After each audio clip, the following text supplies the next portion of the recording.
Witter is a house that's located in Noosa Heads, which is on the Sunshine Coast in Queensland, very much in the subtropics, with incredible views and aspect to the water to the south. The challenge was trying to design a house that would then open up to the northeast to capture all this beautiful winter sun while engaging with the water to the south.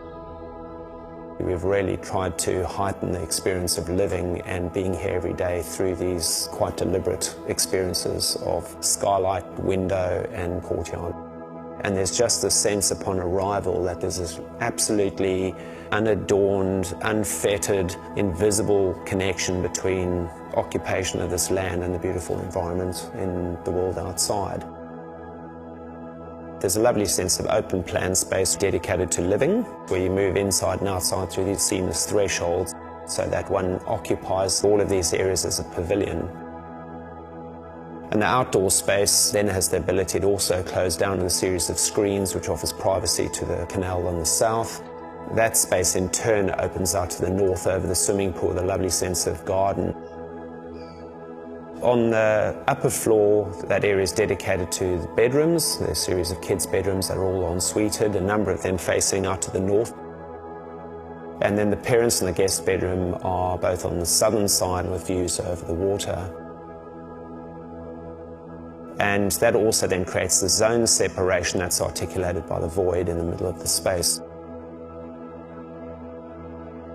The creation of these voids and courtyard spaces is really an ability to bring light deep into the plan.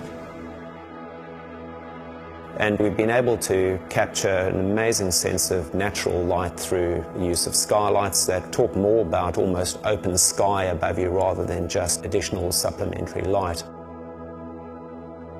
The basement, which is a very unexpected space in that it is all lit through glass panels inside of the swimming pool, so all the natural light there is through the water.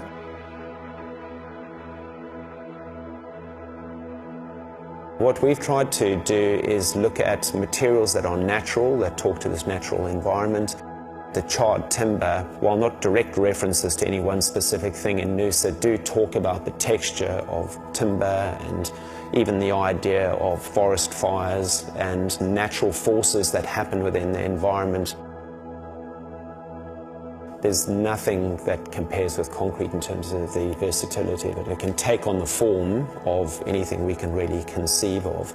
So when you factor in kind of what we need the building to physically do and how we want to go about doing it, there's just nothing in our opinion that competes.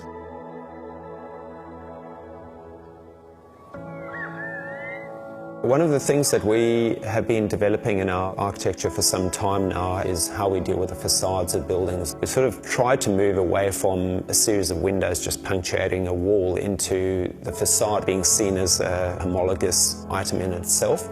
What that means here is that we've got a double facade where all the windows and the ventilation and light and all those sorts of things are dealt with in one layer. And then there's the screen in front of it that deals with not only the sun, but it deals with privacy, and then also creates the architectural dialogue that is very much the experience of this building from the street. It takes about 50% of the heat load off the facade, and equally important, kind of tempers the space in such a way that you enjoy the spaces as a sense of light that would come through, branches of a tree. That planting is very much a central theme in the house because it's part of softening this otherwise very hard concrete. But as it sits more into the landscape and ages and the plants start to cascade more and more, people understand that this building is more about the landscape ultimately than it is trying to be just about the architecture. This project was very much a team effort. And Jen Egline, the associate who ran this project, did an incredible job of the documentation along with Neva and Lucy to realise all of those ideas. The execution on site from Jason Warren and his team is just absolutely sublime.